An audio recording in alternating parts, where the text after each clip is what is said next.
si ndio? Polisi ya traffic wanajaribu kuweka marori waweke jam tusifike Nakuru, lakini Nakuru tutafika, si ndio? Si lazima tutafika Nakuru. Sasa wacha niseme mawili, nialike viongozi hapa Mai Mahiu. Vijana wetu wa kuchota mchanga wameumizwa na serikali ya kaunti. Kila siku kaunti inaokota shilingi milioni 4, na hii shamba ya Uaso Kedong pahali mungechota mchanga imeibiwa na Kasongo, si ndio? Hapa Mai Mahiu serikali iliyopita ilianzisha hospitali. Huyu gavana huyu Susan Kehika amekataa kumaliza hospitali ya watu wa Mai Mahiu. Harambee! Harambee! Siku kulikuwa na shida hapa ya maji. Nilikuja hapa kama naibu wa rais, nikapanga na watu ya Mai Mahiu wanunuliwe mashamba na wale wenye ploti walipe pesa yao. Juzi huyu Soprano amekuja hapa amepatia watu kidogo, wale wengine wote waliathirika na mambo ya maji wamewachwa kwa mataa. Mai Mahiu oye! Mai Mahiu oye! Hapa Naivasha shamba ya pale Davivi ekali 8,000 ilikuwa ya kupatia watu wa IDP. Weka mabango chini kidogo, weka mabango chini kidogo. Tafadhali tuweke mabango chini kidogo ndio tuelewane. Tuweke mabango chini. Harambee! Shamba ya Davivi ambaye ilikuwa ni wale walifukuzwa Enosupukia, huyu Kasongo amechukua 6,000 ekali. Susan Kehika 400, Kipchumba Murkomen 200, Kimani Ichung'wah 100, huyu Nixon Korir 300 acres. Mimi nataka nitangaze nikiwa hapa Mai Mahiu, tukiunda serikali na Kalonzo na Matiang'i na wengine, hilo shamba la Davivi tutachukua kutoka kwa Kasongo tupatie watu ya Naivasha, kila mtu apate nafasi yake. Harambee! Harambee! Tumekubaliana hii shamba irudi isirudi. Sasa mimi niseme huyu gavana anaitwa Susan na bwana yake na Kasongo wanafanya biashara pamoja. Huyu gavana alikuwa anasema ati Rigiji asifike Nakuru. Nakuru ni kwake? Nakuru ni ya mama yake? Nimefika sijafika? Wewe gavana unasema tusifike Nakuru ukiwa nani? Huyu mtoto wa Kehika mimi ndio nilikuja hapa nikampigia campaign, kweli ama uongo? Na huyu Kasongo nilimleta hapa. Mimi watu wangu naomba msamaha. Mimi nilileta Kasongo hapa, naomba mnisamehe. Naomba mnisamehe watu ya nyumbani. Naomba mnisamehe watu ya nyumbani. Huyu Kasongo ametuumiza na makosa ni yangu. Kufanya makosa si baya, shida ni kurudia. Huyu mtoto akeweka mimi ndio nilimleta hapa akakuwa gavana, naomba msamaha. Huyu Susan Kehika ni one term, si one term. Watu wanasema Susan Kehika one term, one term, one term. Harambee!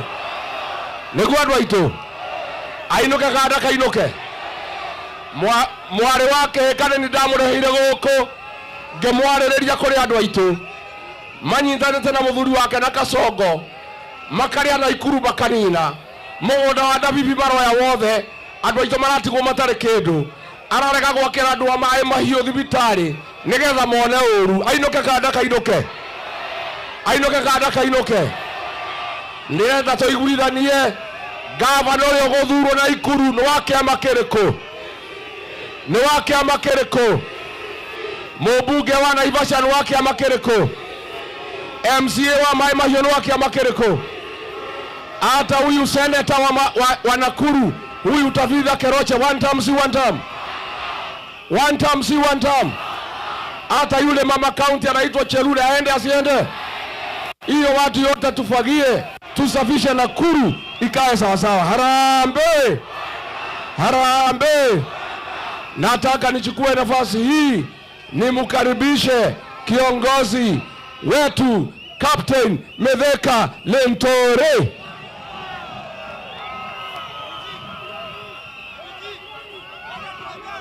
Wapi microphone, watu ya sound? Fanya haraka.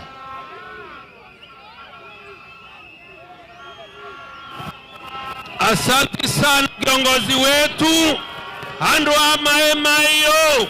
Harambe! Harambe! Mimi nimetoka kule Meru, nimekuja hapa Maemayo Nakuru kuleta salamu za ndugu zenu kutoka pande ya Meru. Mumepokea salamu za Meru?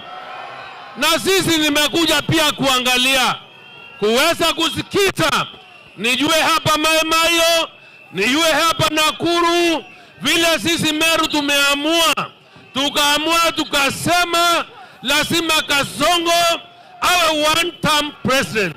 Nyinyi watu wa Nakuru, nyinyi watu wa Maemayo, munasemaje? Munasemaje? Munasema Kasongo ni one term? Tunasema Kasongo ni one term sababu amekuwa mkora, amekataa kutimiza ahadi, ametusaliti. Kazi yake ni kugawanya mlima, ni kugawanya Wakenya, and the only way to save this country ni kuhakikisha tumefukuza Kasongo. Harambe! Kasongo haende asiende, aishie Sugoi asiishie. Tumesema aende. Huo ndio uamuzi wa hapa. Asanteni sana. Mungu awabariki ndugu zetu. Tusimama imara tuweze kukomboa nchi yetu. Thank you very much. Asante.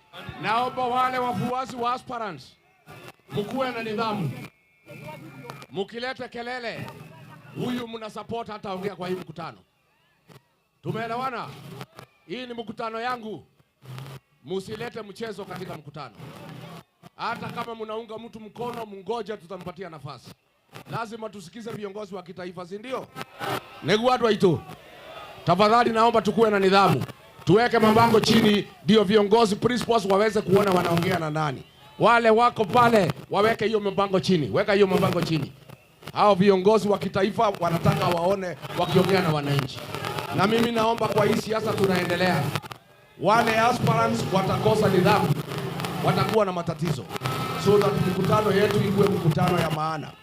Naomba sasa tumkaribishe kiongozi Dr. Fred Okello Matiang'i. Haya. Maemayo hamjambo. Hamjambo tena. Wacha nione kama hapa Maemayo ni kama mahali nimetoka leo asubuhi. Hapa mnasemaje? Maemayo mko wapi? Niambie tena nisikie vizuri. Harambe! Sasa ndugu zangu na dada kutoka pande ya Maemayo, nimekuja hapa, nimeandamana na viongozi wengi sana wa chama chetu cha Jubilee wakiongozwa na Secretary General wetu Mheshimiwa Moitalel Ole Kenta, ndio pale nyuma. Tuko pia na viongozi wengi wa chama cha Jubilee. Ndugu yangu Charles ako hapa, ndugu yangu Joseph Mbatia, ndugu yangu dada yangu Salome Gikonyo ndio huyu hapa, Anthony Rebo Ngure, wakili wa Iregi Kiarie na wengine wengi. Sasa mimi niko na pointi mbili tu ya kuambia. Sisi tumeungana kama viongozi wa kitaifa katika upinzani kwa sababu tunataka kubadilisha serikali tulio nayo Kenya hii sahihi. Kwa sababu mambo ya kuongoza nchi yetu imewashinda. Jana na juzi nyinyi mumeona ile aibu tunaona sisi kama wananchi wa Kenya, kwamba sura yetu kama nchi na sifa yetu kama nchi inaharibika kwa sababu wakora na wauni wanapewa passport ya Kenya kutembea nayo. Mnakubali hayo maneno? eti watu wanaletwa kutoka nje ya nchi hii, wanapewa vitambulisho, wanapewa hata na passport ya kutembea. Hata watu wengine sasa wamefika mahali wanatuchekelea.